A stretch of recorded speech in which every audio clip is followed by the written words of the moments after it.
Millz Young here, UFC Bet With Me. Who's ready to bet on UFC 314? Me, that's who. So I'm going to be going over this week's card, headlined by Volkanovski taking on Diego Lopes, Michael Chandler taking on Pimblett, and a whole bunch of fights to break down. Just like always, I'm going to go through every single fight, give you guys my pick, my prediction. At the end of the video, I'm gonna drop a parlay and let you guys know which dogs we can play. Now, hey man, how'd you guys do last week, man? Hey, transparency is key, so let's keep it straightforward. I think on the predictions we went 500, man. 6-6, man. Some of the dogs surprised me in there though, man. But that card, on the entertainment wise watching, was just trash, man. And you know, besides that, how'd you guys do, man? How? Let me know. What was your best bet? Did you guys think LaRon Murphy really won in the main event?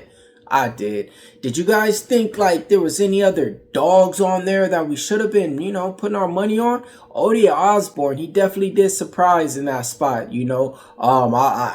Who would have known? Who would have known, man? Knocked him out in what, like the second round? It was a good fight, man. But going back and forth, Pat Sabatini got the win too. I mean, he pulled that off against Joannison Brito. I thought Brito was all in. But hey, man, let's go ahead and get it started on this week, man. First fight of the night, we got Haley Cowan. She's taking on Nora Cornolle. Now, let's talk about it. 7-3 for Haley Cowan. She's been on the sidelines. She's the underdog in this fight. Used to fight in the promotion with the LFA. Seen her fight a lot of times. But the people that she was fighting in there, their records weren't good. And the fight that she was supposed to win to get her into the UFC, she lost. I remember that. She got guillotine choked out, I want to say. She's taking on Nora Cornolle. She's gonna be a fighter that's gonna be the more aggressive one, okay? Both these girls got similar styles. They want to grapple, they want to kind of wrestle with you a little bit, you know, clinch you up and get the more physical, get what they can going, because their striking ain't always there, man, especially with Haley Cowan. And this one, the favorite's Nora Cornolle, okay? She has the more better experience in the UFC. She was able to get wins compared to Haley Cowan. Haley Cowan had a lot going on in the personal scene. She switched up her gym and training. I don't think she's overall that good of a fighter. I was leaning on her earlier on, but overall, I think Nora just knows what to do. And, you know, she has vicious leg kicks that she can go out there and entertain with too. So the pick's going to be Nora Cornolle in this one. Next fight taking place, Gore 5-2 taking on Marcio Tulio. Marcio Tulio, big favorite in this spot. 3-1 is what you got to lay. And he's 13-1, okay?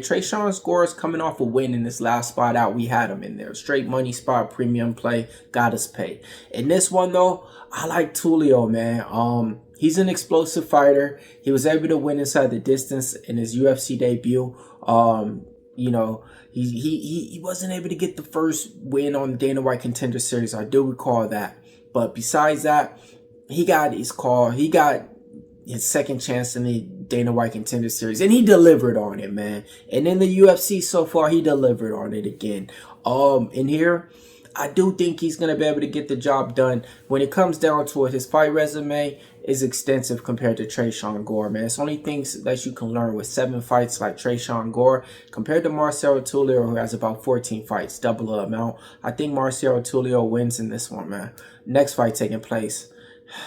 I was going to say, we got a good one here because you're so used to saying that sometimes, but not on this one. Mudaerji taking on Mitch Raposo. Mudaerji's -2-1 favorite on the books. Mitch Raposo, nice little comeback money on him if you guys want to bet on him. Let's talk about the attributes of both fighters. The favorite, Mudaerji's coming off a loss his last time out, I want to say against Charles Johnson. But for this division, he has good striking. He has a good reach. He has good cardio as well. His one weakness is going to be takedown defense. And what is Mitch Raposo is good at? He's good at takedowns, but besides that, he don't really do nothing once he gets you down. He was once on the Ultimate Fighter. I seen him. He was one of the penciled in ones, supposed to win, and he didn't. Then he got his shot on the Dana White Contender Series and didn't deliver either. Then he got pulled up on short notice in the UFC. Didn't deliver either, I want to say. So right now, his path to victory is to get the takedown. Mudaerji's been taken down in multiple of his fights, but even though it's like once you get him down, what are you going to do, man? I see a lot of people liking the dog in this one. If he's able to do anything with those takedowns, I can see a path to victory for him, but I like Mudaerji in this one. I think he gets it done. I think there's a lot of underdogs on there.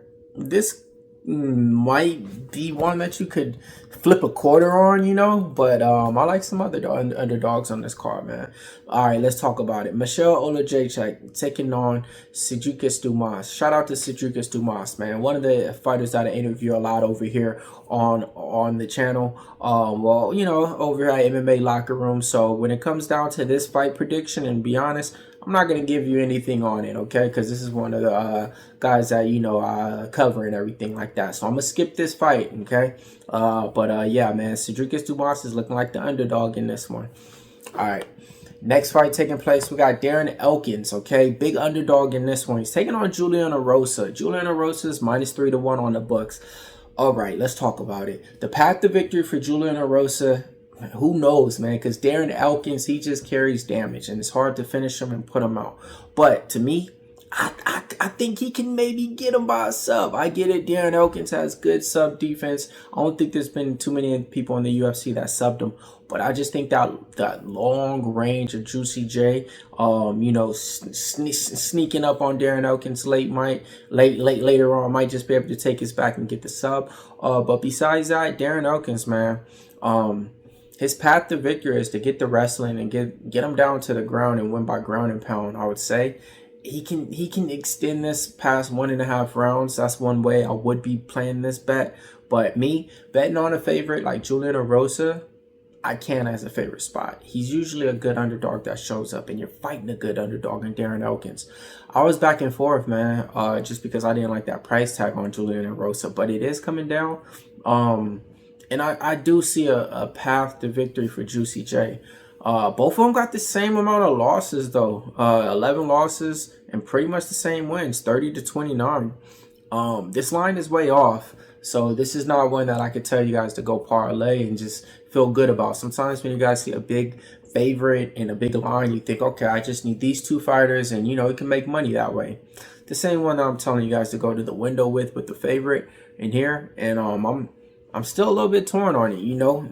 But the pick is, because like I did manifest it and did see it, though, to where I could see Juicy J putting it on him more or less, and, you know, Darren Elkins kind of getting put out, you know, when it's all said and done.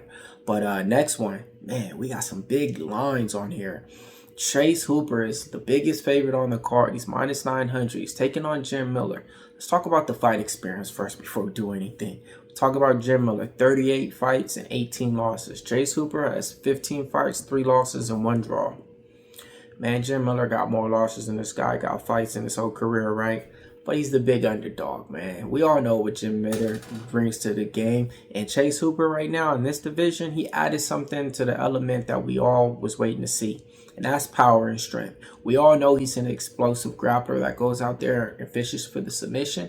But he added some more stuff to his game. He got the cardio, and he developed a little bit. You know, he came into the UFC as a young fighter. 900 favorite. What are we doing with it? Take Chase Hooper to win inside the distance. All right, that's the pick. Let's get it. Next fight taking place. Werner Jandiroba taking on Xiaonan. This one, okay. Werner Jandiroba is a -145 favorite. Money's coming in on Xiaonan. Both these girls are good for the division, and it's a contrasted style. You got grappler and Werner, and you got striker and Yan. If Xiaonan can stuff the takedowns, it's gonna look easy on the feet for her, okay? The striking levels between these two women is day and night. And I think Xiaonan does have a path to victory in here. I think she's a live underdog for this card, you guys, because I think she can stuff some of these takedowns from Werner. But Werner's gonna be relentless with the takedowns, especially for the first 2 rounds. And Xiaonan, she has been taken down in multiple of her fights. Man. Yeah, I gotta go with my first gut, though. My first gut was Werner, and when the money started coming in on Jan, I was looking more enticing at Werner. But as this week's going by, man, you gotta do more than just takedowns more in the UFC nowadays, man. Like, you gotta add strikes in. If this one stays on the feet for, you know, at least 2 rounds, Xiaonan's going to get her hand raised. And if you guys are looking for a live dog, you know, she could be one that you guys might have on your list. Let me know, though. I think Werner Jandiroba gets it done in here. And I'm gonna be hesitant to bet on this one. Next fight taking place, we got Sean Woodson. He's taking on Dan Ige in this one. Talk about a line movement, man. We had Sean Woodson, who opened up a plus 110 underdog. You see where he's at now. He's the favorite. I want to say like minus 150 out there on the books, minus 160, minus 115, where some people was able to get him earlier on in the week. He's taking on Dan Ige, okay? Dan Ige is a fighter that kind of gets called up on short notice and he delivers. You guys know what he did. Showed up on 24 hours notice and fought in his last time against Diego Lopes, right? Not last time, but again in UFC No Trade or UFC the UFC event, right? But in this one, he's gonna have a big tall task against him. I'm talking about Sean Woodson is tall for this division. You know, over 6 feet, and Dan Ige is short for this division. The reach and advantage is gonna be on Sean Woodson. The power is gonna be on Dan Ige. The finishability is gonna be on Dan Ige. The fight resume is gonna be on Dan Ige. But I think this one goes to decision, and I think Sean Woodson gets it done. Okay, I like this kid's boxing, and I think that he can keep Dan Ige on the outskirts of the range of his jab, pepper him up, and, you know, take this to the scorecards and win by decision.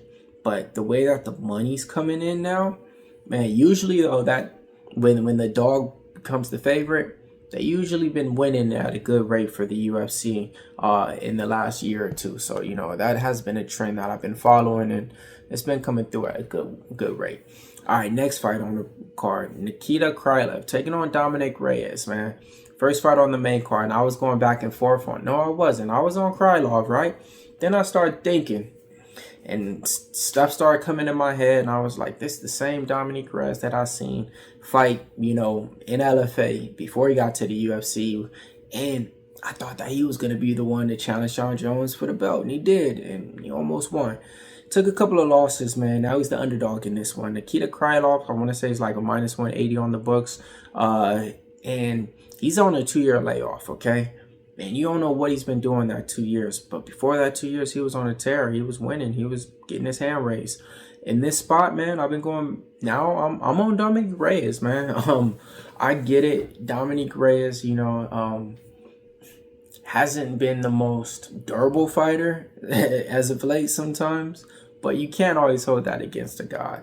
And when it comes down to it, if you're telling me that Dominic Reyes is an underdog against Nikita Krylov, and this was like, what, 4 or 5 years ago? No, I can't do that because this ain't 4 or 5 years ago. But look, man, I'm going with Dominic Reyes in this one, man. Yeah, just because the 2-year layoff, you don't know what you're going to see from Krylov. At least from Dominic Reyes, he's been getting the wins in his last couple of fights, so he's feeling good and feeling confident out there and feeling dangerous. Man, play fight don't go the distance though, man. I'm not betting on this one because yeah, it's hard to see. It's hard to predict because you got a fight that's been on a 2-year layoff. Then again, I was thinking that Krylov was gonna go out there and just look the same way that he did before he took in his previous fights, right? But he hasn't fought in so long, so I can't think that way. That's what makes me say, all right, man, I think Dominic Reyes, you know, with that money underdog price tag, might be the way to get you paid. All right, man, next fight taking place. Yair Rodriguez is giving Patricio Pitbull welcome to the UFC. Bellator fighter Patricio Pitbull, former champion in 2 different divisions, okay? Finally coming to the UFC. Should came here a long time ago. The opening odds, Yair Rodriguez minus 190. I think Yair Rodriguez gets it done in here. Patricio Pitbull, when we look at the fighters that he's fought against in Bellator and got wins again, and his best wins, it's nothing compared to where the people that Yair Rodriguez fought, man. The fight resume is going to go with Yair Rodriguez. The striking is going to go with Yair Rodriguez. The wrestling, I'm going Patricio Pitbull. The cardio, I'm going Patricio Pitbull as well. The finishability right now, I don't know, it's up in the air. Give me Yair Rodriguez to get it done though in this one. Unless Patricio Pitbull comes out here and like turn back time and he's looking kind of like he did like 3-4 years ago, like when Bellator, when he was like, you know, really doing things. But as of late, in his couple of fights in the PFL, he hasn't been looking like that same Pitbull, man. That Pitbull looked like he got like neutered or something, man. That Pitbull has been on a leash. Oh man, speaking about a dog off the leash, let's go. Gene Silva, he's taking on Bryce Mitchell in here. 15-2, and he's the big favorite in this one. Opened up a -3-1 favorite. Now money's coming in on Bryce Mitchell. Bryce Mitchell, 17-2. This guy, style-wise, grappler versus striker. Grappler and Bryce Mitchell, striker and Gene Silva. I like Bryce Mitchell in this spot, man. I've been betting on Gene Silva in every single fight that he came out in, and you know, felt comfortable with it. But me betting on him at this price tag and against this type of opponent with one thing that he has that Gene Silva struggles with, I can't do it, man. Bryce Mitchell, man, he has those takedowns, and when he gets you down to the ground, he's not letting you get up. He don't care what's going on. And Gene Silva's a wild man, but he's been taken down 3 times in the first round by Charles Jourdain. I mean, besides that, we really haven't seen him tested against a talented grappler like Bryce Mitchell. These guys they've been going at it in the media conference too. And I think you woke up like Bryce Mitchell and got him really wanting to go out here and put on a great performance and really, you know, want to beat up somebody and cause damage to somebody. I like Bryce Mitchell in this spot, man. I'm going against Gene Silva in this one. Like I said, Gene Silva could definitely catch him and knock him out, but I think Bryce Mitchell, man, is going to go out there and really just go to one thing and get him down to the ground. He knows he can't stand up there and strike with him. He knows that already. All right, man. Next fight, co-main event spot. Michael Chandler taking on Paddy Pimblett, and it's a good one, folks. Paddy Pimblett's the favorite in this one, man.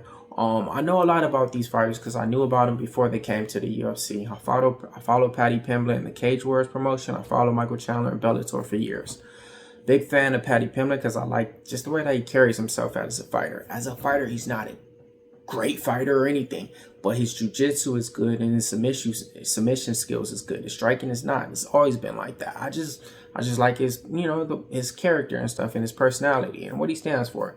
You know, he's a good guy behind the scenes too. Stands for like a lot of good things. But besides that though, man, Michael Chandler, I just think is a better fighter than him. I think that he's fought better opponents than Paddy Pimblett fought. He was a former champion in Bellator. I get it. In the UFC, he hasn't been able to get those wins like Paddy Pimblett because he's not fighting cans that they're just throwing up to him. He's fighting the best of the best that, you know, that they can fight. Why? Because Michael Chandler came in the best of the best in his prime.